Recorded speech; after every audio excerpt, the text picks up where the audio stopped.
All right, so thank you to everybody that is able to be with us this evening. Tonight, we have the privilege and opportunity to speak with Laurie Gallivan. She's a finalist in the Superintendent search for Malden, and we're very glad to have her here this evening. Before we start, we're just going to run through a few administrative details. I'm going to ask that if you are not speaking, please have yourself on mute just so we can avoid any background noise to make sure that we can hear everybody that's speaking loud and clear. We have the opportunity to have this forum translated into multiple languages. And before we get started, I'd like to introduce our interpreters to you. I'm going to start off with Danielle, who will start the introductions. And the introductions will be in each of their native languages. And at that point, when we're done, you can choose the channel that you would like to listen to if you are not, if English language is not your first language. So without further ado. Thank you, Jen. Hi, everybody. My name is Danielle. I'm one of the interpreters here with Rosetta Languages. For all English speakers, you guys can just hold tight for a moment. We're going to introduce how to get on the interpretation channels in each of the 7 languages that we're offering interpretation in tonight. For the interpreters, just want to remind everyone, please make sure you're not on mute when you get on the channel. We want to make sure that anybody who's on the channel can hear us loud and clear. And if there's any technical issues during the meeting, please, use the chat to reach out to Adam and Jen. And we'll introduce ourselves in this order: Arabic, Spanish, Portuguese, Haitian Creole, Vietnamese, Mandarin, and Cantonese. السلام عليكم ورحمة الله وبركاته. أهلا وسهلا بكم إلى هذا الاجتماع. عندنا ترجمة باللغة العربية. بعد أن ننتهي من هذه المقدمة سيظهر على الشاشة علامة الكرة الأرضية. اضغط على هذه العلامة واختار اللغة العربية Arabic. وبعد ذلك ستستمع إلى كل شيء باللغة العربية. إذا كنت تتصل من على هاتف فعليك أن تضغط على 3 نقط: اختيار المزيد من الخيارات More Options واختيار اللغة العربية ثم تم. شكرا جزيلا. And now over to Spanish. Buenos días a todos. Mi nombre es Emily y yo voy a ser el intérprete en español hoy noche. Usted puede escuchar esa reunión uniéndose al canal de interpretación.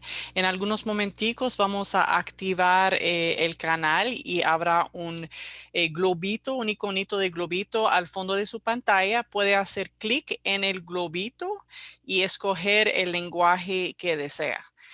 Si estás conectando con nosotros tras un teléfono, puede hacer clic en los 3 puntitos y allá puede escoger el idioma que desea y hacer done cuando usted termina. Si tiene algunas dificultades para escuchar o involucrarse en la reunión, por favor señala algo en el chat y vamos a ayudarlo. Y now I'll pass it over to Portuguese. Boa noite, meu nome é Brandon, eu vou ser o intérprete de português. Então, se desejar interpretação em português, você pode ir para o canal de interpretação. Daqui a pouco a gente vai aprender a ligar a interpretação, né? Então, daí vai poder clicar num globinho que vai aparecer na tela, vai clicar e vai poder escolher o idioma, o português. Se tiver de celular, vai ver 3 pontinhos com a opção para mais e vai poder escolher o idioma de interpretação. Vai escolher o idioma e clicar terminado. Se tiver qualquer dificuldade, por favor, pode falar com a gente ou pode escrever uma mensagem no chat que a gente vai ajudar. Muito obrigado. And we'll pass it over to Haitian Creole with Nikita.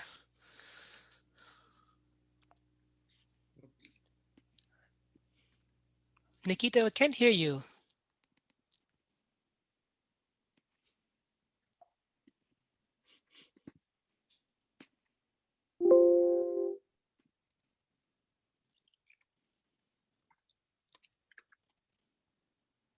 why don't we continue on to Vietnamese? We'll come back to you, Nikita, at the end, see if you can fix the sound in the meantime. See if I can do it.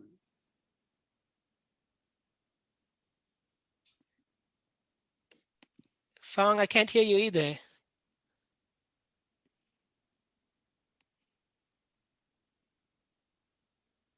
Adam, are you able to hear them? Is it just on my computer? No. No, can't hear them, and I'm trying to mute and ask to unmute. Okay.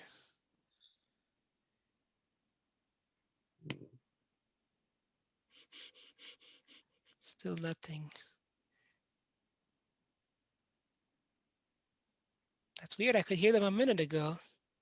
Can you hear me? I can hear you now. Go ahead. Can you hear me? Go Okay, ahead, you can hear Nikita. me? All right. Okay, bonsoir. Mon nom c'est Nikita Lamour. C'est une langue m'a interprété dans une sept langues n'a bien soya. Donc, dans un petit moment, nous parlons une sorte de petit globe. Nous parlons un petit globe qui vient. Les globes là viennent, on a cliqué langue nous parlons, les qui viennent soit French ou bien les qui marqué Haitian Creole. So, on a cliqué sur soit French ou bien Haitian Creole. Après ça, si on cellule la fin, on va marquer, on va checker done.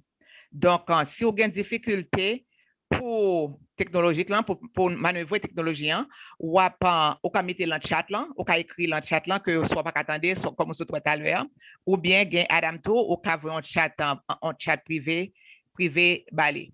Donc, dans un petit moment, vous pouvez activer fonction interprétation pour choisir la langue. D'accord? Merci. Now we're going to pass it to Vietnamese. Can you guys hear me? You're Okay, good. great. Hi, tên tôi là Phương và tôi sẽ là người thông dịch cho tiếng Việt. Quý vị có thể lắng nghe buổi họp này bằng tiếng Việt bằng cách tham dự vào kênh thông dịch. Thêm vài phút nữa chúng tôi sẽ mở kênh này và quý vị sẽ thấy có một hình tượng quả địa cầu hiện lên trên màn hình của quý vị. Nhấn vào quả địa cầu và chọn tiếng Việt. Nếu quý vị đang dùng phone thông minh thì nhấn vào 3 dấu chấm để lựa chọn thêm, lựa phiên dịch ngôn ngữ, lựa tiếng Việt, rồi sau đó bấm làm xong. Nếu có khó khăn gì xin vui lòng lên tiếng hoặc là viết vào khung chat và chúng tôi sẽ giúp quý vị. Và nếu có gì phản ảnh hoặc là góp ý về việc chúng tôi có thể làm tốt hơn thì xin vui lòng làm luôn. Cảm ơn quý vị nhiều. Okay, we can pass it over to Mandarin. Go ahead, Wei. Yep. 好，大家好，我是您的同传国语翻译，我叫李伟今天呢，我有这个机会为你们服务如果你待会儿需要听这个同传的普通话呢，请在这个如果你是用电脑的话，请在屏幕底部找到这个翻译的图标，也就是那个地球仪，然后呢选择你所需要的，也就是国语如果是你是通过手机的话呢它这个手机的下面有3个点，你点那个3个点之后呢，会出现语言选项，然后你选中那个语言就可以到时候如果是没有这样的功能呢，可能是你的这个版本没有更新你可以下载这个 Zoom 的最新版本你可以到它的这个官方那个链接去下载那个 Zoom 的最新版本就可以了。好，祝你这个晚上愉快。Okay, now to Cantonese. 大家好，我叫莫如善，係今日大家嘅廣東話嘅翻譯。咁如果你想聽廣東話嘅話，你可以喺你哋嗰個熒幕下低嗰度咧，係有一個地球嘅標誌，你撳一撳佢之後咧，你就可以揀廣東話嘅頻道去收聽。咁如果你哋係有任何問題嘅話，你可以取消自己嘅靜音，然之後提出，或者你可以喺嗰個聊天框嗰度話俾我哋知道。多謝晒。Thank you. You guys can activate the channels and interpreters make sure your microphones are on. Right, channels have been activated. So for anybody looking to listen in an alternative language, they can go to the bottom of the screen, at least that's where I see it, and go to interpretation and pick your native language to be able to listen and participate. And also, so Adam Waldai and myself are here as the moderators. We will be asking any questions that come up in the chat. So if you don't want to raise your hand, we will be here to read out your question, but please feel free to raise your hand if you would like to ask the question on your own, and we will go through those that have activated that and call you one by one. I think, have I covered everything, Mr. Waldai? I believe so. I think it's time to turn it over to our featured guest. Wonderful. So without further ado. Thank you, Ms. Pettifora. Thank you, everybody, for coming and spending the time tonight. I really appreciate you taking time out of your busy schedules to spend a little time with me. Just to tell you a little bit about myself, I know some of you may have read through and seen my resume online, but I have been in education for almost 25 years, and I started teaching in Springfield and then in the city of Lynn for over 10 years. And when I was ready to move into administration, unfortunately at the time, there just wasn't the opportunity for me in the city. And I was offered a position in Newburyport. I spent 4 years there as a assistant principal at the middle school level and an upper elementary principal. Then I was recruited to Saugus, and I went there as an elementary principal for a few years and later moved into the current position of executive director, which is the same position that I hold in Winthrop now. So for the last 7 years, I've been in the role of an assistant superintendent. And I've been really intrigued with Malden. When I first started looking at and thinking about applying for the position, I've been working through the 5DP with Superintendent O'Terry and Dr. Chase and many of the directors from the district, and I've been able to see what direction the district has been moving in and appreciate the steps that you all have taken as a community in order to really move forward, both in regard to diversity, equity, and inclusion, but also in the way the community and the city council and a lot of the community members have really worked to strengthen what's there for your children, right? Updating some of the playgrounds and making some of them more accessible to all students, redoing the fields in town and the Riverwalk area that's being worked on. That shows me that, this town is very committed to making a better community and a better place for their children to grow up and to live in. And to me, that translates as believing in the schools. And that's the kind of community that I'd like to be a part of. So thank you for sharing the time with me today. And I hope I can answer a lot of your questions. Fantastic. Thank you, Lori. We're happy to have you here with us. Just a reminder, if anybody would like, you can raise your hand by using the raise hand feature, and we'd be happy to have you say your question out loud, or you can type it in the chat. And it looks like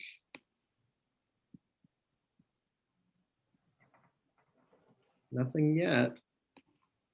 Don't be shy. It's always we're playing the waiting game, right? We're educators, what we do. I can go. I'm not shy. Susan, awesome. Hi, Ms. Gallivan.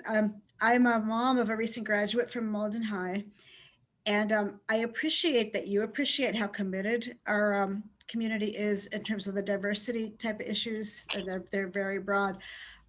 But your appreciation makes me wonder if a lot of us don't think enough has been done, and that there's real pain and real harm ongoing, and there's a lot of, foment about inequities around representation in terms of who are our educators, as opposed to the students being mostly people of color and the educators totally not.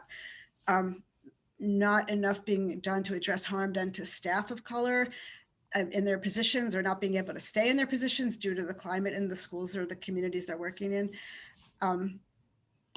The lack of training for educators in terms of anti-racism. And there's like a whole bunch of things. And I guess my question to you is like, what initiatives about making things much, much, much better for all inclusion, anti-racism in Malden might you have in mind for us?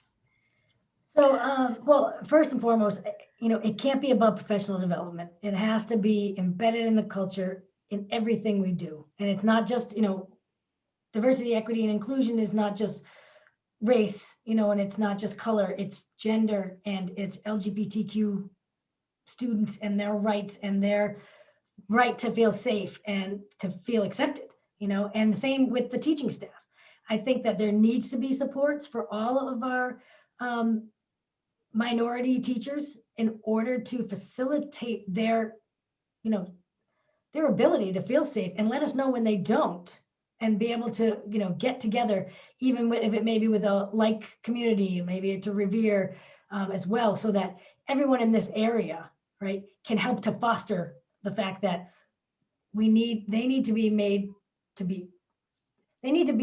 felt to be heard, right? They need to be not afraid to come to the table and say, this is why people don't want to stay, or this is what's happening. And I think very often in this situation, people are afraid to come forward and say that because they are generally the minority, and we have to take down those walls, right? But that doesn't start with professional development. It doesn't start with introducing a new speaker or something to the teachers. It starts with embedding it in everything we do. And I know that it's difficult to find more places to go to try and attract people of color, minorities, LGBTQ professionals to come to want to be teachers. I have tried in other districts as well. We have to get more innovative. But I think it starts with the folks that we have here in-house, like you said. If people aren't staying here already, who's going to want to come here? So we have to focus on who we are in-house right now, really build on that culture so that we can invite more folks and have support there for them, right? And I think it starts with talking to that group of people. What do you need? How can I support you? And how can I get you what you feel would be most beneficial right now? And I think it's just open, honest communication. And we talk about transparency in the budget and transparency in, communication, but transparency really means having those tough conversations and being able to say, this isn't working. Okay, who needs to be at the table to fix it? And bringing that group together and making actionable steps that can be measured along the way, so we know that we're moving forward and not just, let's have a conversation, let's try something. It needs to be laid out in a comprehensive plan with some type of benchmarks so that we can be able to show how we're moving, where we're moving, and have the data to say, yeah, we already tried that, it didn't work. We need to go back and try something else.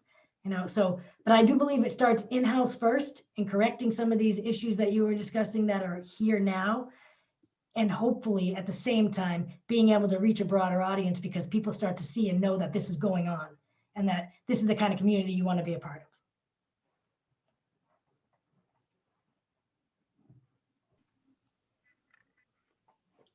of.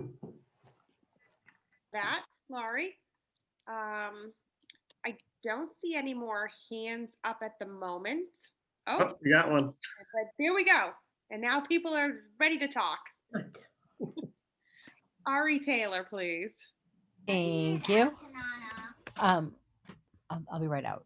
Can you just give me 5 minutes? Like instantly unmuted and at the door. Thank you so much for being here tonight. And I'll make this fairly quick.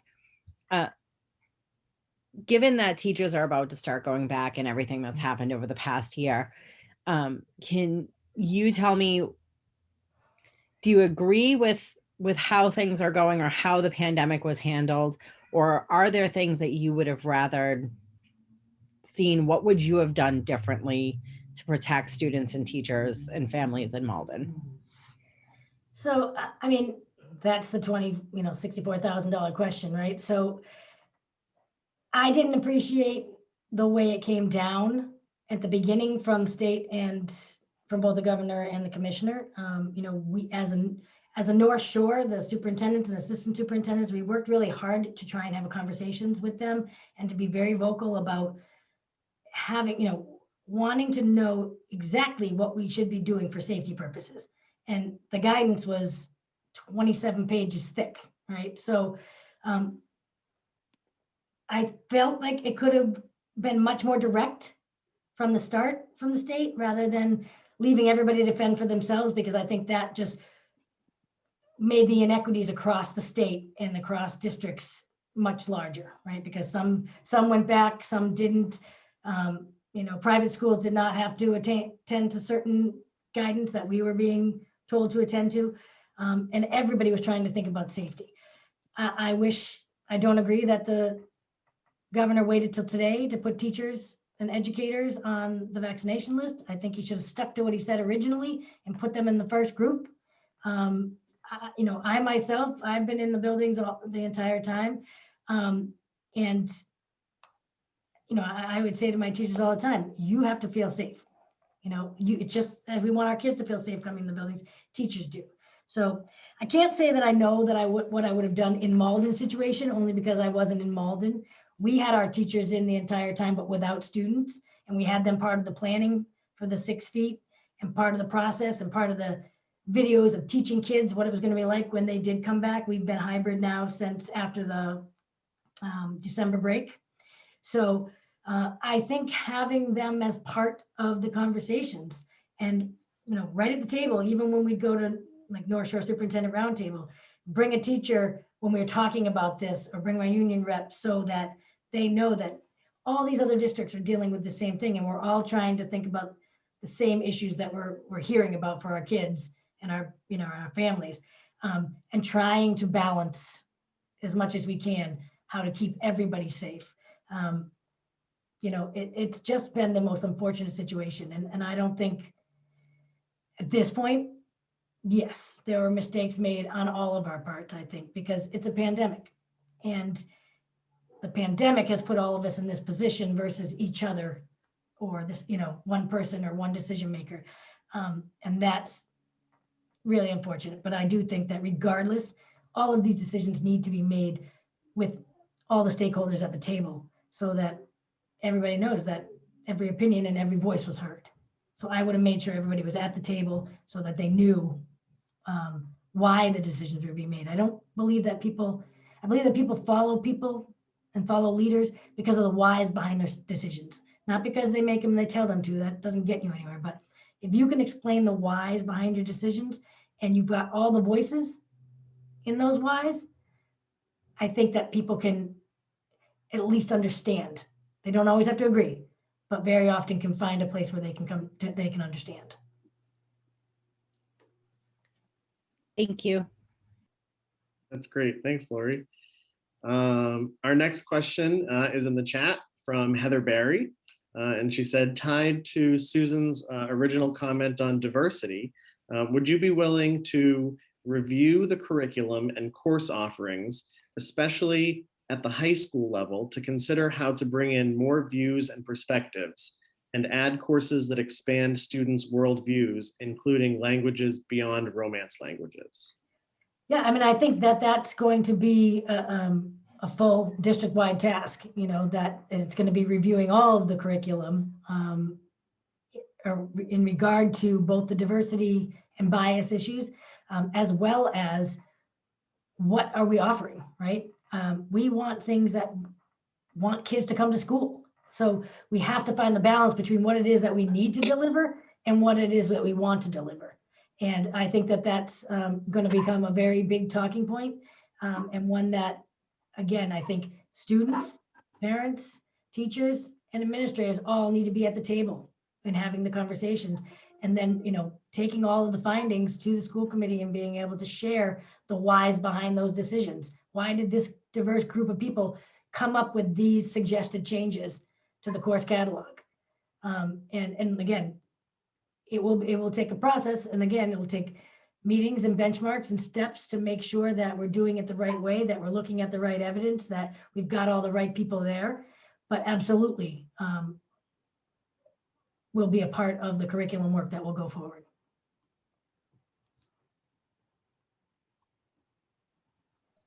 Thank you for that. So we have another question in the chat, and this comes from Bruce Friedman. It says, other than safety, what do you expect to see when it comes to social and emotional issues for children when they return? Have you done any research or sought out information about what schools might face as it relates to that? And he goes on to say, my high school son is reluctant to return, but I can't really tell why. perhaps because friends aren't returning, or perhaps because he believes he will have the same experience that he's had online. His reluctance causes me to wonder about the social and emotional effects of students returning. Yeah, I mean, I think that the social emotional aspect is at the forefront. I think it's the first thing that we need to be dealing with and the first thing we need to be focusing on. We need to allow our students, again, like we said, when I said safe, I didn't mean just in a security type reason, but safe. You want to play Guess Who? Find the thimble, go. They need to feel safe in their person, right? In their social, emotional well-being in returning to school. And, you know, we've looked at a lot of research within our own district around what some of the data is telling us from our conversations and kind of surveys that we've done with parents and with students. And what we know is that, like I said, has to be the actual focus, right? I'd like to see two different things going on, because what I've learned is that there's a difference in the social emotional curriculum that's used at the different schools and who's delivering it at the different schools. So I'd like to see some uniformity in that. And again, that's where I think the research between now and the start of the school year is going to really come into play as to what's the focus that's needed at each different grade level, and how do we deliver this in a way that makes our students want to come to school. And again, Bruce, I can totally understand what you're saying, is not knowing whether your son's being reluctant because his friends aren't going, or because he thinks that school's going to be so different right now with the distancing and everything else that it'll just be like it is online. What I can say would be that getting him to speak to some of the kids who have returned, what we've been able to see just in their interactions in their return has really been eye-opening. You know, when I was asked about the piece about, you know, the moves and bringing everybody back, and the weighing back and forth of safety for parents and teachers and for students, it was eye-opening to see how excited the kids who have made the transition back, what a difference it's made for a lot of them. And it's not that they're, like I said, there's still safety precautions going on in classrooms and they're still 6 feet apart, but that idea of being back in school, having that social aspect return to their lives in a slow rollout with the hybrid has made a big difference. So I would always encourage students to reach out to their peers who have made the transition to see whether they want to try it, because I would anticipate in Malden that it's probably the same way it is with us right now. If a student tries it and really does not, you know, feel comfortable and it does not feel safe, then we would allow for them to return to the remote at this time. So, but I would hope that all kids would try it if that's something that they really think they want, but are just leery of.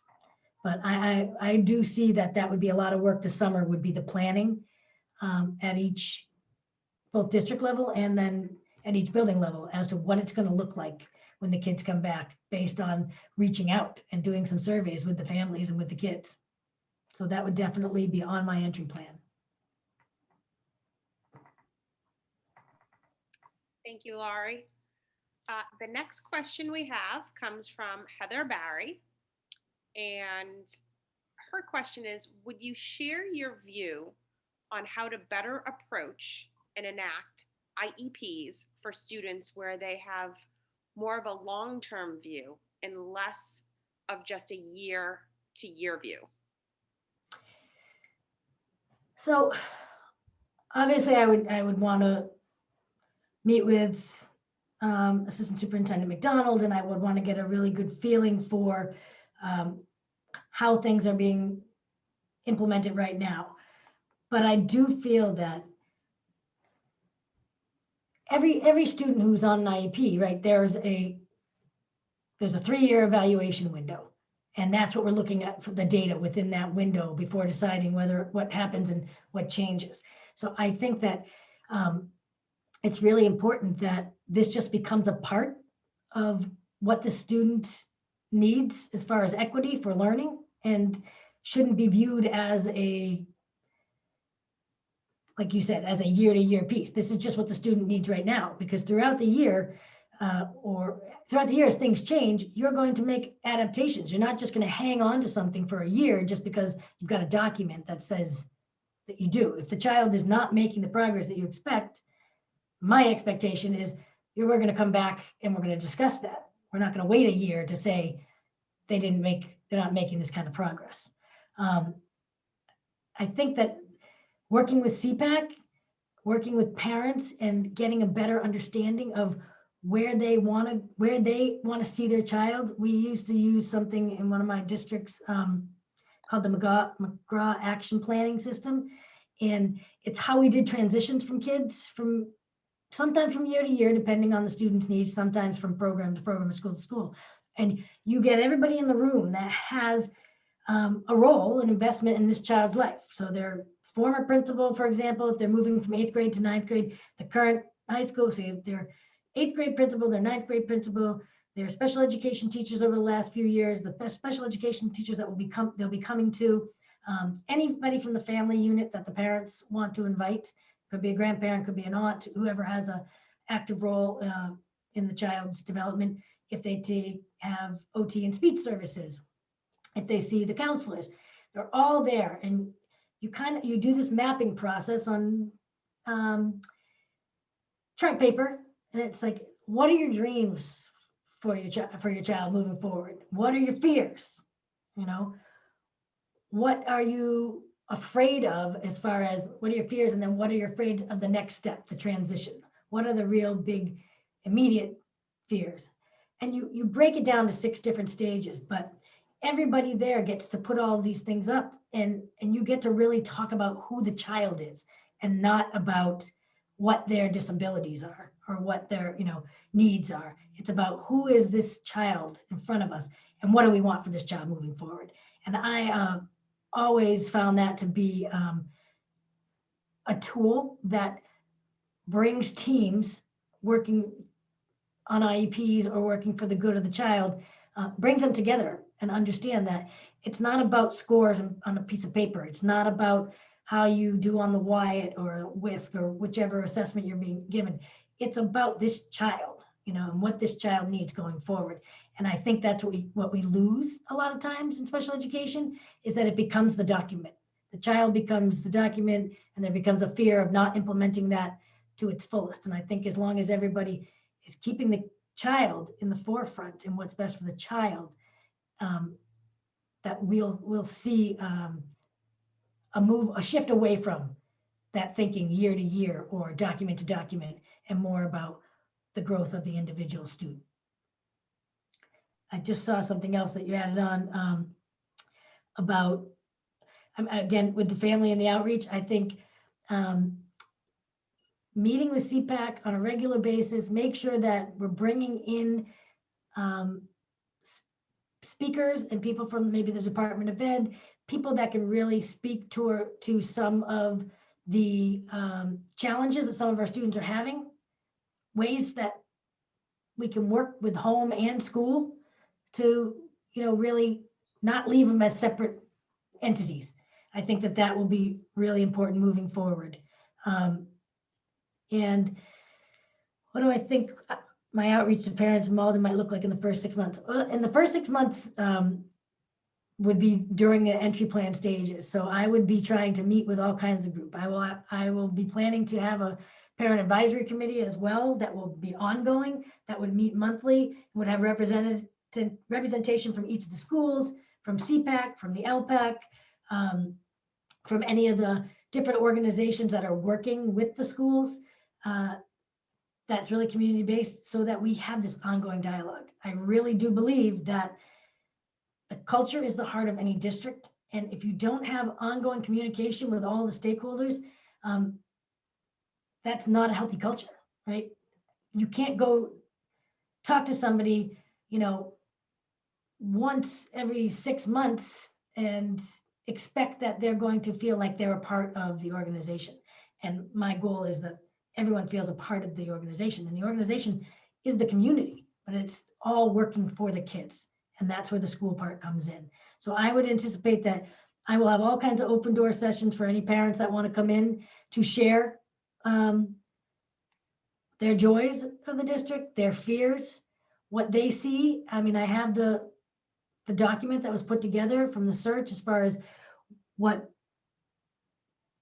people believe the focus should be for the new superintendent, but I want to hear it from the individuals. So anybody who wants to come and share something will be welcome to come and share something. I will have open door coffee hours, maybe some evening meetings at some of the local community areas. But then, and I will explain a little bit more about what I'd like to see going forward as far as parent involvement and parent advisory committees and student advisory committees at the middle and the high school level.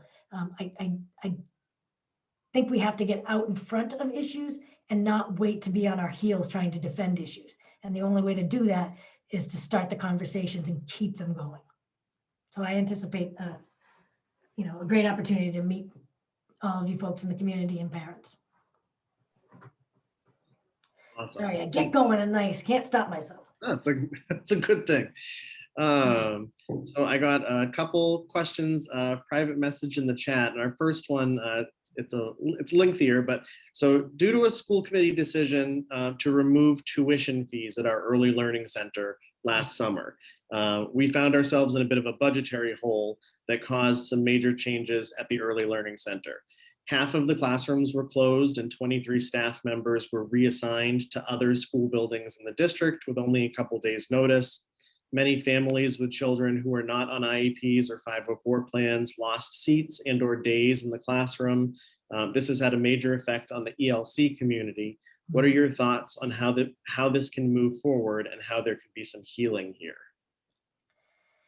Yeah, that's a tough one. So, again, I say that this pandemic has done a lot of harm in a lot of ways beyond the illness itself, right? Well, I think we need to put some plans in place moving forward as early as possible to see if there aren't some summer programmings that we could offer that could maybe help to support some of the students that maybe lost some time in their learning process, if at all feasible. And again, I'd need to be able to look deep into the budget. I'd want to meet with Tony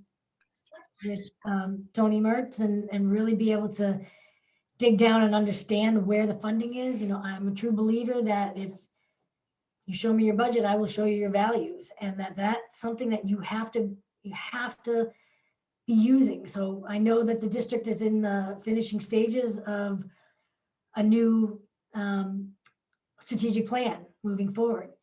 And I know that the budget work has been done right now, but I do think that given the state that we're in, we need to be able to look at that strategic plan really specifically as to what it's calling for us to change to make this a better district for kids, for our students, and make sure that the budget says the same thing. Make sure that if this is our main driving factor, and if ELC, which I believe in the data from the superintendent search profile, said that was very important to a lot of people, that program be protected. And if that's the case, then we need to make sure that we're putting the pockets of funding in the right place moving forward.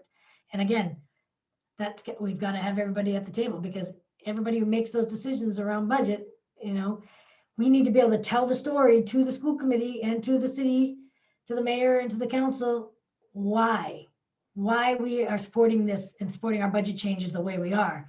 And everything has to be driven by that strategic plan, and everybody has to be on the same page. So I guess I need to know a little bit more about what the losses were, for some folks. And I think the healing piece with the membership that were moved that quickly, starts with an apology, as far as not something I'm sure anybody wanted to do, but unfortunately something that had to be done at the time.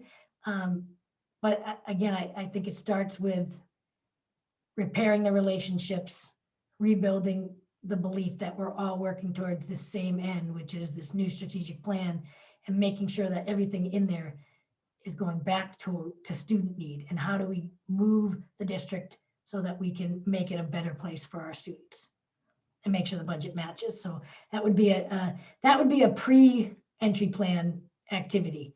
So that would be something starting from the day I was hired to before starting, would be getting the lay of the land, a lot of studying on my part to get a better handle on where things are in regard to budget and changes that had to be made this year and what they'll look like moving forward. But thank you for the question.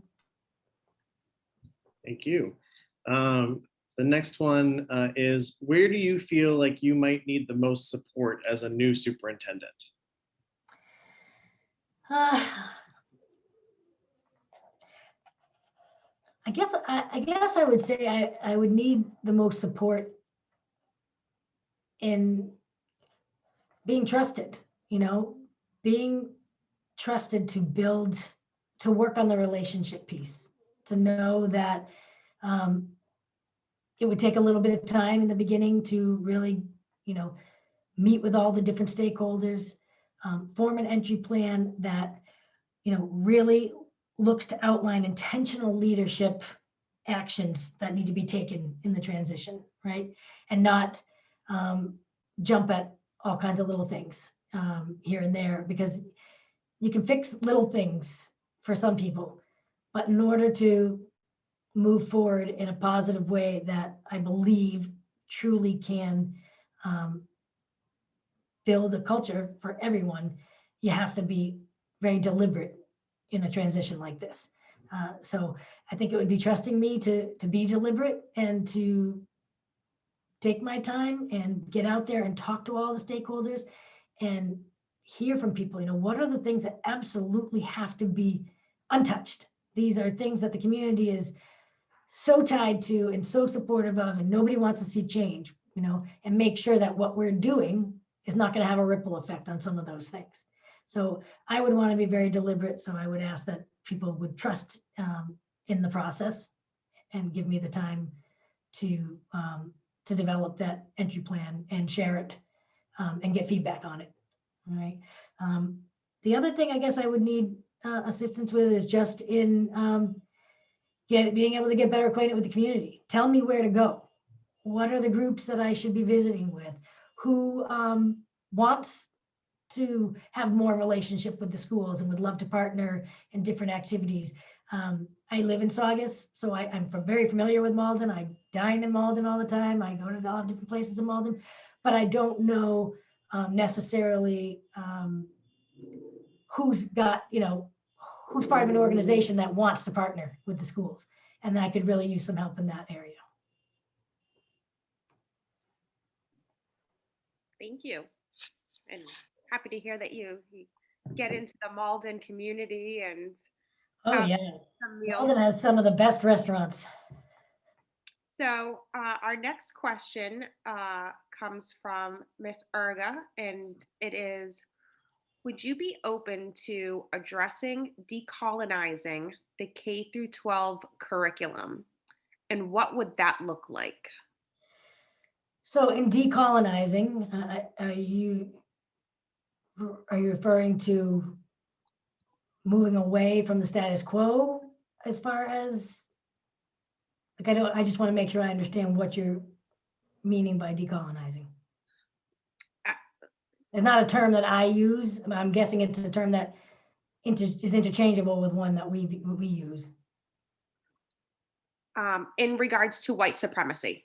Okay, so, I mean, that's has to be foremost out there. And I mean, that's part of this piece. I've actually done work with Dr. Chase around looking at different rubrics through the 5DP that can be used at really looking at the bias that's in a lot of our curriculums and helping teachers learn how to go through this process together. So absolutely, I think that goes without saying that that's part of the diversity, equity, and inclusion work that needs to be done. And its biases around BIPOC communities and around LGBTQ students and around white supremacy, around racism, as plainly as you can say it. I mean, it all, I believe, we need to go through it all. And I think it has to be a very deliberate process, and we have to determine and decide on an actual tool that will be used to go through all of it. So again, Dr. Chase and I have looked at a few different ones through the 5DP, and we've shared some back and forth that others have looked at. So I know that that's something that she has already have on her checklist of things that she wants to be tackling moving forward. So I absolutely believe that that's a necessity. Otherwise, you know, speaking about becoming a diverse and equitable community is never going to happen unless we include that in the process. Sure, and if I may just elaborate, just because I had a couple, comments come up in the chat. So in regards to teaching real history and decentering white and European perspectives on our shared land and history. So I don't know if you can dive a little bit deeper into that curriculum wise. Yeah, I mean, there's so much new that's out there that we've all been, been looking into and looking at. And it has to be, again, a centralized decision, right? Curriculum is a decision that school committee backs and supports, right? We bring it to their attention. And I think that that's something we need to be looking at is what tells all sides of the story, all sides of the story, and find the truth in a lot of things and teach what the difference between the two, between what was reality and what has been taught for years, right? That's a big piece of being real with people and getting it out there. Now, that being said, for those doing of the teaching, it's a very new concept to a lot because it's not the way they were taught. And that's why it's really important, again, that it's important that we move and it's important that we take action and we do it deliberately, but it's also important that we keep in mind the people involved and how in the process in which we go about doing it, so that everyone is involved. Because again, everyone needs to feel safe and heard. And I mean, there's no room for white supremacy or anything like that in our curriculum. I'm not saying that. I'm just saying that in anything you do that's this important, you need to be deliberate and you need to be focused and you need to have everybody be a part of the process. But it's absolutely, this is what I meant when I said we can't do things in isolation or say we're doing something unless it's a part of the culture and who we are. And that's going to start with looking at the curriculum, choosing new materials, new textbooks, and changing the dialogue, right? But I think that it has to start from all different aspects, but it absolutely needs to be done. I don't know if there's more in there, but No, that's great. I'm trying to look at the chat at the same time. I know it's keeping up and they're bouncing too.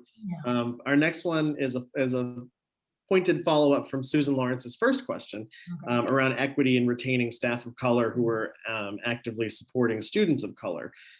So the question is, at some of the elementary schools, it seems as if administrators have used their autonomy to target and push out staff of color. In one situation where evaluation practices were inconsistently applied, so that while many staff were not evaluated at all, a teacher of color was subjected to a formal evaluation tool by DESE, which included surprise observations. So my question has partly to do with oversight of individual school administrators, particularly with attention to their actions around equity. So, I mean, with evaluation in general, to anybody, there needs to be total consistency. And I can tell you moving forward, I handle all evaluation and all certification in the 2 districts that I've worked. Everyone is evaluated. There is no not being evaluated. If people are not being evaluated, that falls on the administrators, and that's not okay. That's part of what again builds us up, right? Is the evaluation process. That is what is necessary to be a level playing field for all. So I can tell you that everyone will be evaluated. people will complete their evaluations. I can't speak to a situation, obviously, that I wasn't here for or against anyone particular, but I would definitely know and have a hand in anytime people are going to be evaluated out by someone. That needs to be a longer process than than one person's decision, right? Usually what I do when a principal has fears, again, we always like to usually keep it in the first couple of years to make sure. But I ask that someone else go in and do an evaluation, someone from central office or someone from a different building. So instead of DESE and having surprise observation type things that you mentioned in that, it would be more deliberate. The goal is, again, not to isolate teachers. It's not an I gotcha. It's we want you to be all you can for our students. And we want to support you in doing that. But we have to be deliberate in our approach. So again, that would be something, if somebody's going to evaluate somebody out, I would put something in place where there are evaluators from different areas that are going in. So we're seeing this same person through different lenses. And hopefully that would mitigate the situation that you mentioned ever happening under my watch. Great. We've got one more that was messaged in chat. It says, Malden is a very diverse city and has very diverse schools. How would you make all cultures feel welcome coming to the buildings? Well, again, I think it's getting to know them, getting to know the different cultures. I'm a big proponent that a great use of professional development is to use teachers' time to enlighten them about the different cultures, what education means to different cultures, what it means for parents to come to schools, to be out. It's so different in so many different cultures that I think it's really important that teachers understand where a student comes from, where the family comes from and why decisions may be made the way they are, so that they're not holding everybody to this same expectation every day of, this should be done this way because this is what I asked, when it can be very often a cultural issue as to why something wasn't done or a certain way or handled a certain way. So I do think that an offering for, families to help be those teachers, to come in and speak with staff, I think is a great way to connect and engage families in the community, as well as to help teachers and administrators get a better cultural understanding of the students in their buildings.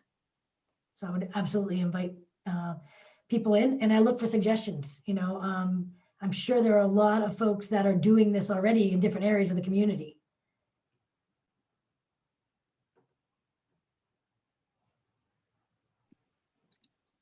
Right.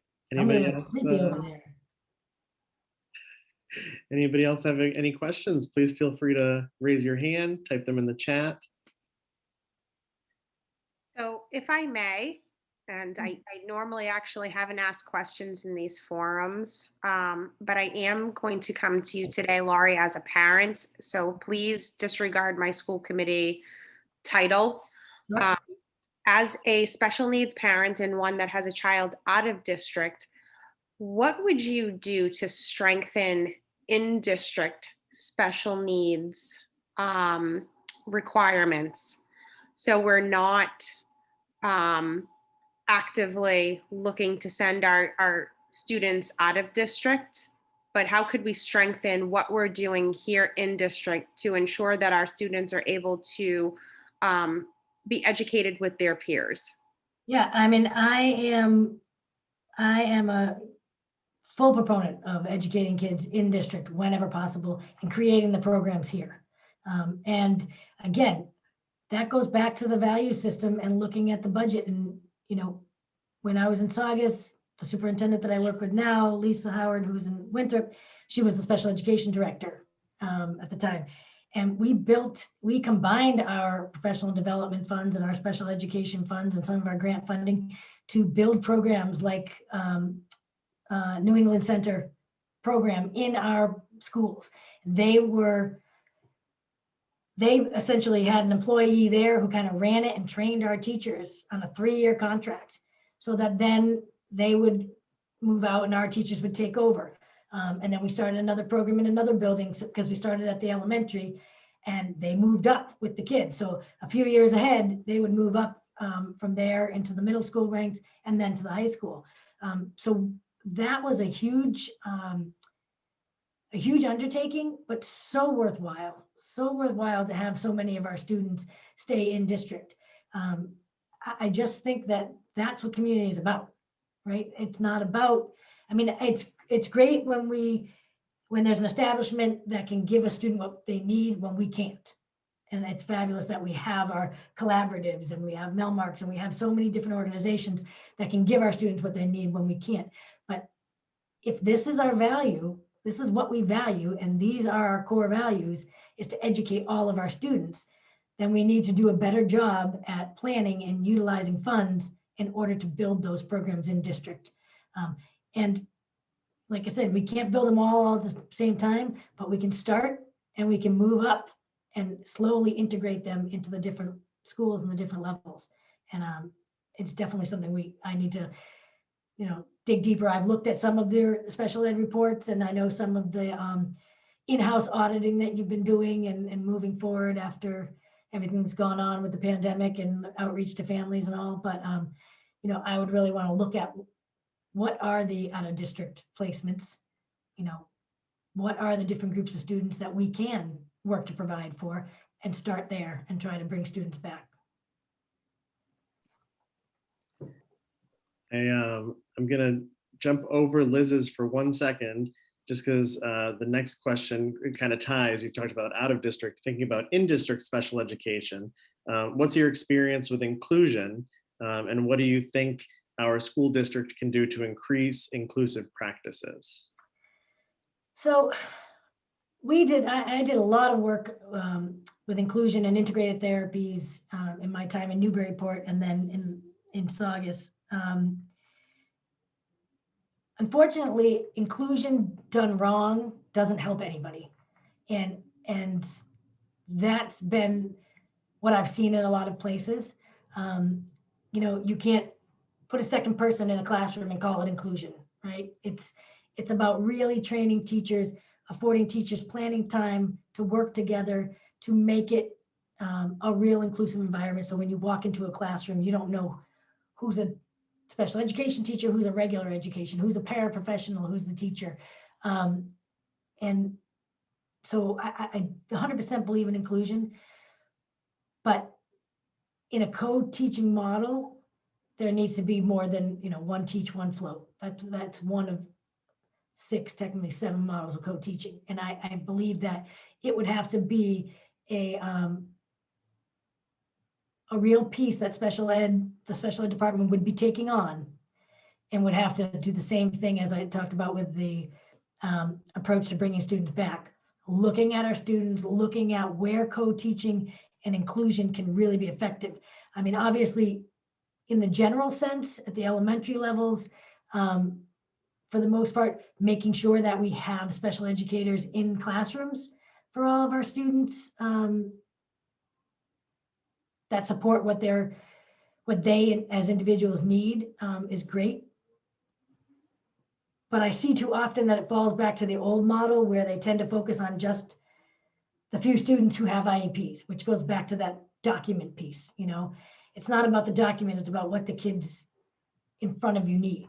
So inclusion should really be about designing classrooms that have supports for all learners, and not about putting a second adult in a classroom for particular students. So sorry, I'm talking in circles a little bit. It's a philosophy more around inclusion, I guess, than what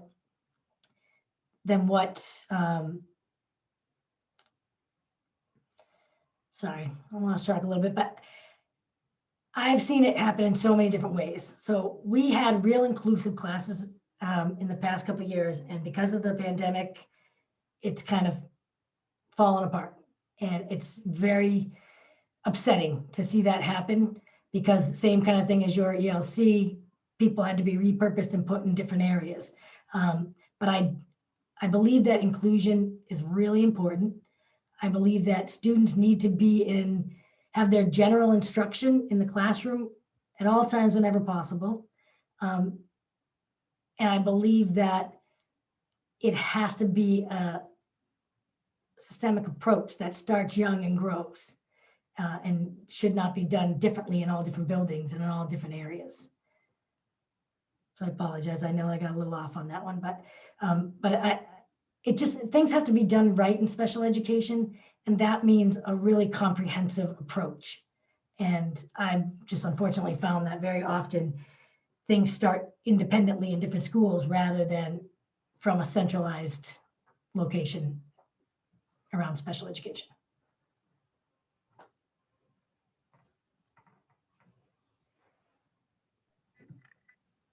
Thank you. So the next question, and I am going to apologize first to Liz because I have such difficulty with your last name. So I so apologize. But the next question comes from Liz Tonabanwa. Again, I apologize.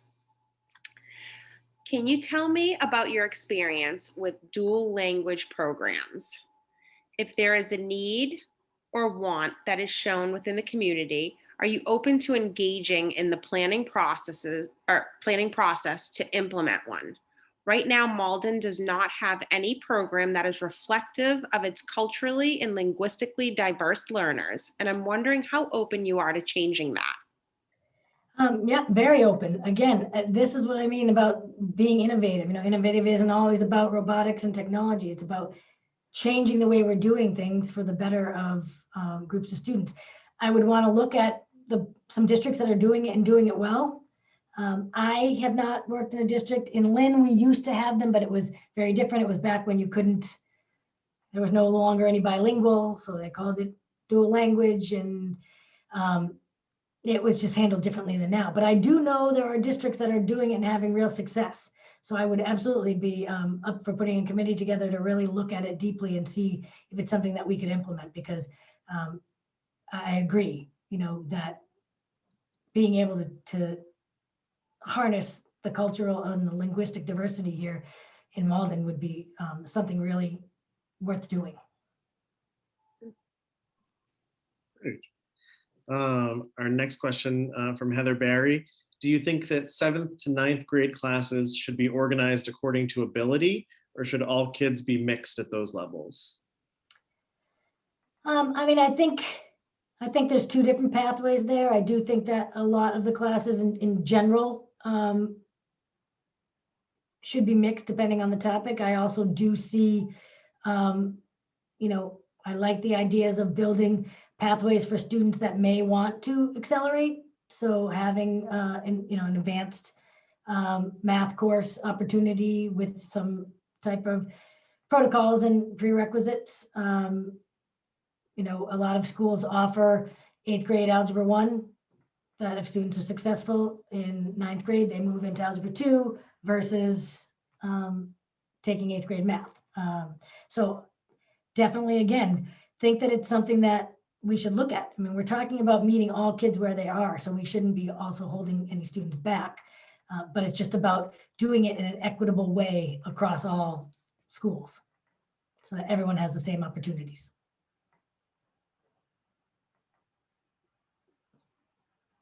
We have an advanced math class in our 7th and 8th grade class courses. But again, there's an exam, there's teacher recommendation, there's grade level expectations up and through middle of 7th grade. So putting something together like that, I think has been really positive, and it's something that works for a lot of our students. You know, it gives them what they need. I'd actually love to jump in and ask a Heather question from last night, which was, I think, a good one. As a new superintendent, how do you define success, both short-term and long-term? Well, I guess short-term, I think it's setting that plan and meeting those benchmarks. You know, if I say I'm going to meet with these groups of stakeholders by this date and time, and, you know, be able to report back to the community what the findings are, that's a success, right? Being able to get out there and do those kinds of things. Long term, you know, I think I said this in the original interview, you know, I've worked with a lot more superintendents than anybody should work with in my 14 years in administration. And that's not good for kids. And I'm at a point now in my career where I know I'm ready for this move and I'm ready for this position. And I want to see it through. I want to come in, I want to set goals with a team and with the community. And I want to see that change and see that growth and see all the work that went into it, you know, and that's not something you do in 2-3 years, right? So I have no interest in coming in and for one short stay. I want to come in and measure my success by a long-term superintendency where the culture and the community has really come together and people are seeing and feeling the difference when they're in Malden.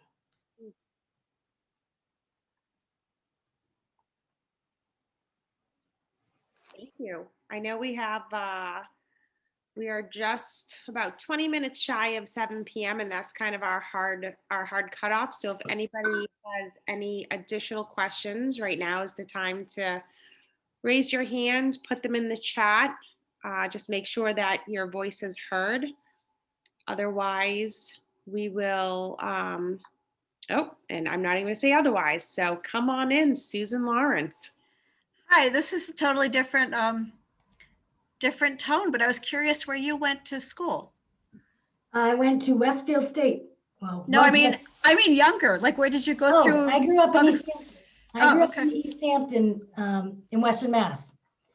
So 25 years ago, I was teaching in Springfield and was invited to teach in Lynn at an alternative 8th grade program that was just starting. Mm-hmm. And it was only 4 educators and a group of 8th grade students. And I came out here and I just love the North Shore and I made it my home. And 25 years later, I never left. And I also know that I want to be in this area on the North Shore because I know the commitment and the work that everyone in this area is doing towards education. You know, I've been a part of the MASS group for 7 years now, and working with all these superintendents, I feel like I have a really strong mentor group and supports that have really, you know, proven themselves in the area of education. And I don't want to leave North Shore, and I really feel like that's something that I can bring that I don't think any of the other candidates can in that respect, that I know the work that's been going on in Malden for 3 years. I've been involved with it with the 5DP. I've also been involved with, you know, all the central office folks from Malden for the last 7 years through the North Shore Superintendent Roundtable. I'm an active member in all of the speakers that you've been working with, Dr. Amante Watson and Tyrone Howard, and I'm on the professional development committee for MASS. So we are the ones that have brought all of them to the Executive Institute, where we hope that all of our educators and superintendents and assistant superintendents will then bring them back to their communities to be a part of the learning process. And the North Shore is the most active. We have the best relationships with our legislative bodies. We have the most open conversations and meetings around legislation and how it affects all of us in the schools. And I've learned so much being a part of these organizations that I know that this is where I want to be and where I want to become a superintendent. Thank you for that question.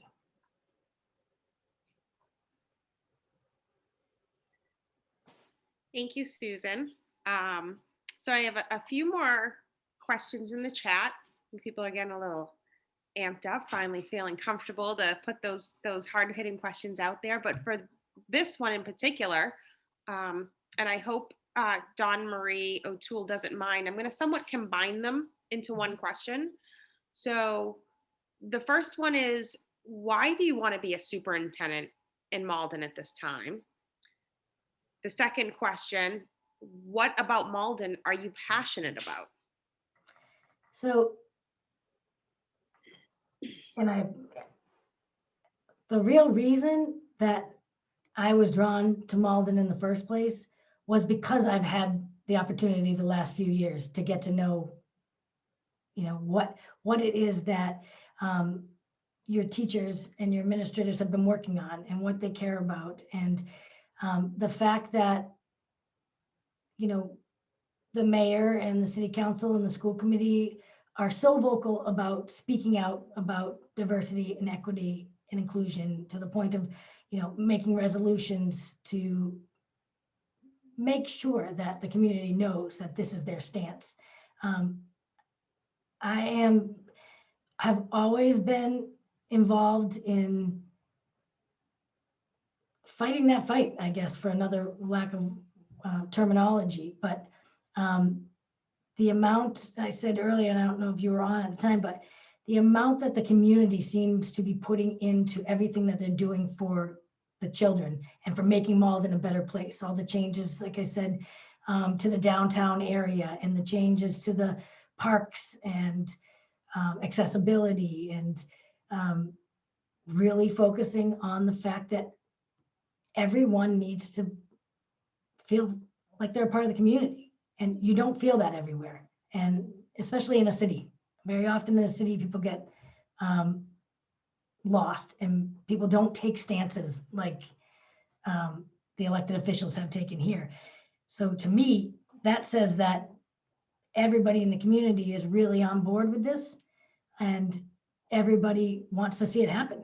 So I'm passionate about making it happen, being able to see not just those statements being made and those resolutions being passed, but seeing, it play out in our school buildings, and seeing it play out with our staff and our students.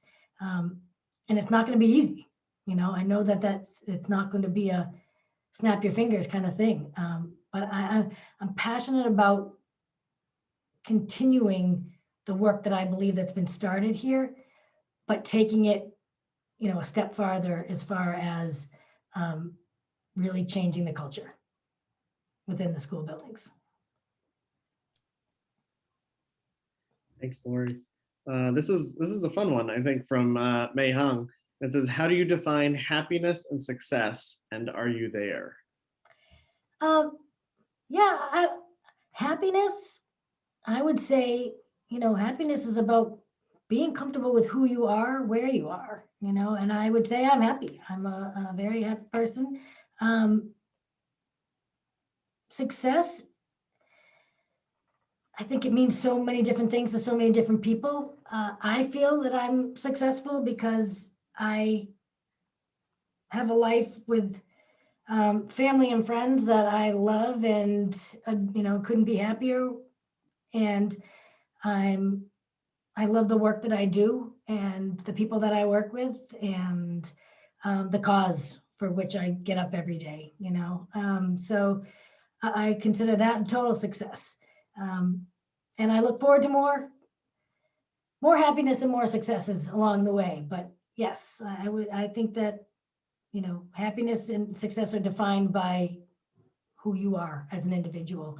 And I thank you for that question. But yes, I believe that I am successful because I have a wonderful life, and I love what I do, and I love the students and the cause for which I go to work every day.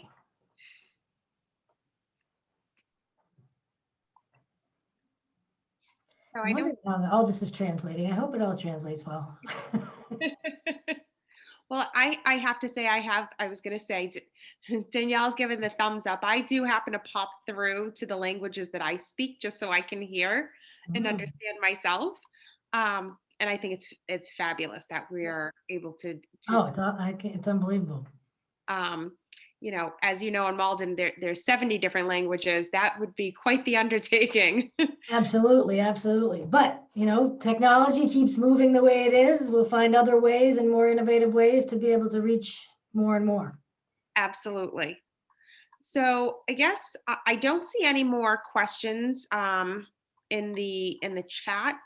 So before we get to your closing statement, we were wondering if you had any questions for our community. Is there a big question looming that you'd like to hear from our community members?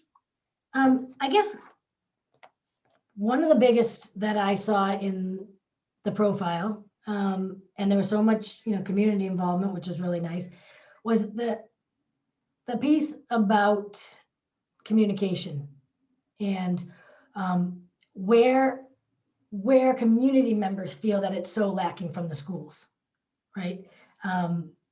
Or, yeah, I mean, you know, things go home from the principals, things go home from the superintendent, there's connected calls, but what's the piece that's missing? Because that was very clear that that's an issue that needs to be tackled early and often. Agreed. So even as your parent hats, I mean, what is it? That's.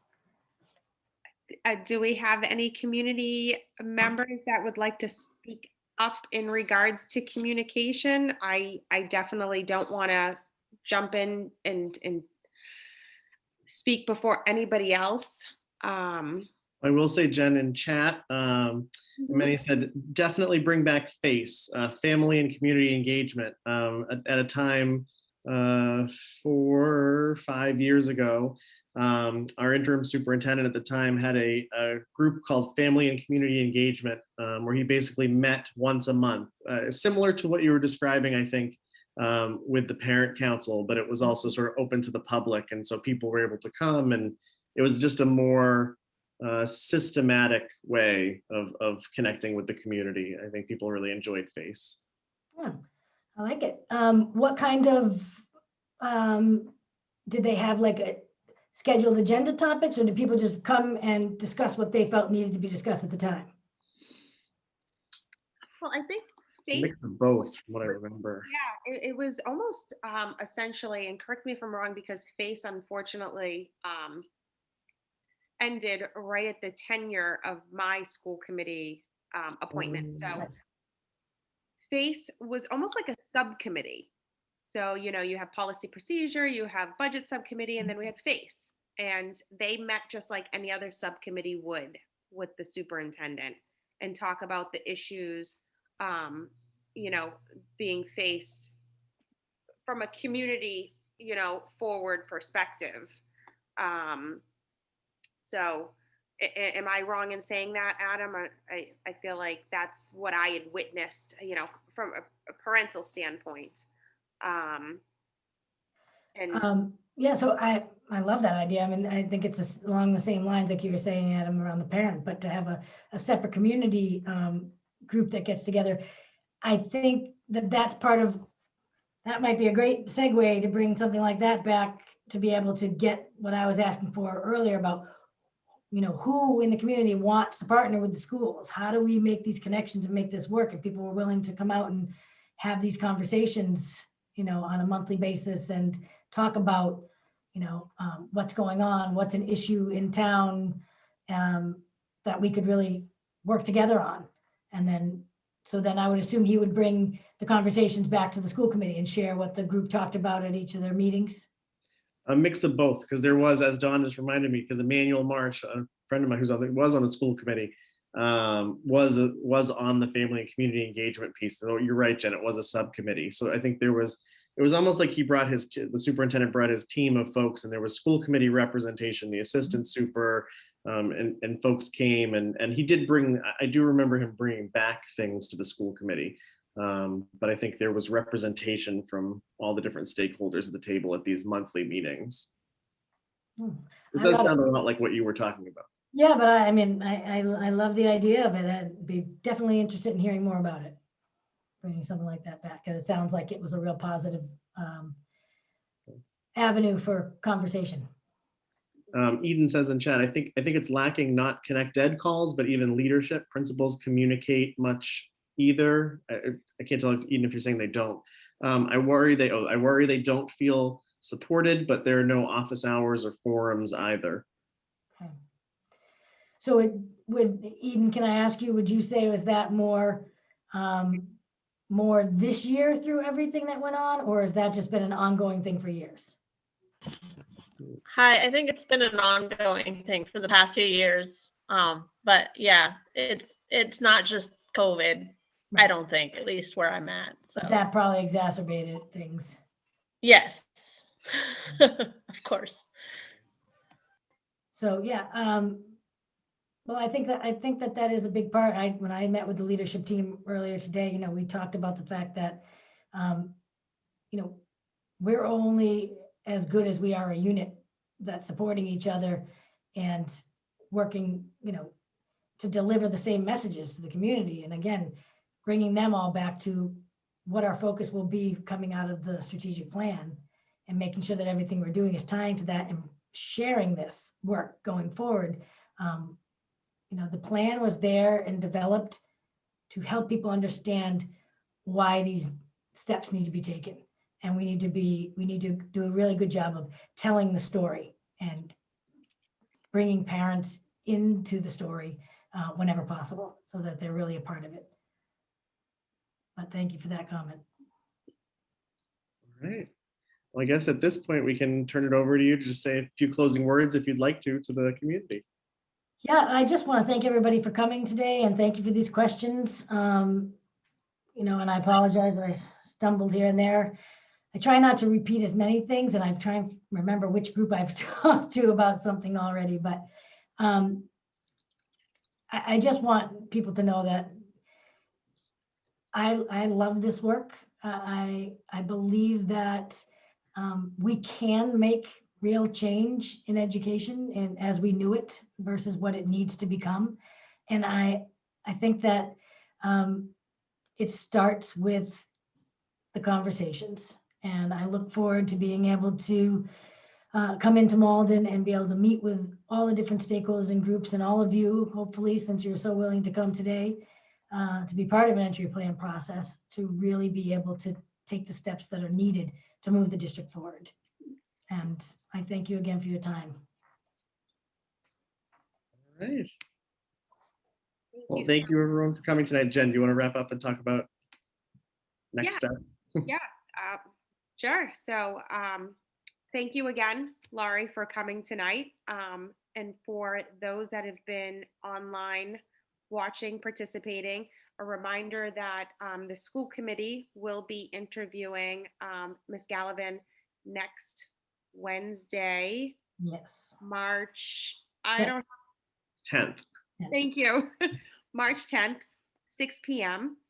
We will also be having our interpreters there as well. So we look forward to having the whole community be able to be a part of this process. And if you have any questions, want to look further into the finalist resumes, you can go to, and pass this to you, Adam, because www.maldenps.org/supersearch. Thank you. Thank you. And again, thank you so much to Rosetta Languages for our language interpretation tonight. We so appreciate being able to make this a community effort, a community process. And I think that's all I have on my end. Adam? That's it. Thank you so much, Lori, Ms. Gallivan, for being here with us tonight. We really appreciate all the time you're putting into our community. Oh, absolutely. Thank you guys again for having me. Thanks for the questions. And, you know, if anything comes up along the way before the interview process, I'm happy to respond to any questions that people might have not had a chance to ask. If you want to send something to Mr. Weldi or Ms. Spatafora, I'm happy to answer any questions that might come up. So thank you again so much. Everybody have a wonderful evening. Thank you. Bye, Lucy. Next week. See you next week. Have a good evening, everyone.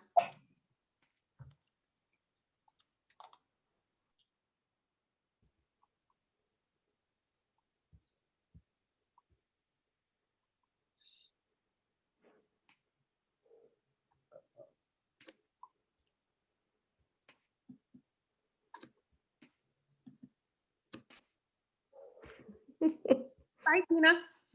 Bye, Jen. Never know who you're going to run into. So Zoom, so because I feel like there's so many and she left. Oh my goodness. She just cut me off mid-sentence. I don't even think she knows how she cut you off mid-sentence. Well, tell her I miss seeing her face in person. Okay, I think I fixed, I realized all of a sudden there was a glitch and the form was only accepting Malden Public Schools email addresses. I think it's fixed. Yes, all set. Thank you so much, Adam. Oh, phew, no problem. Have a good night. You too. Bye. Oh, I should stop.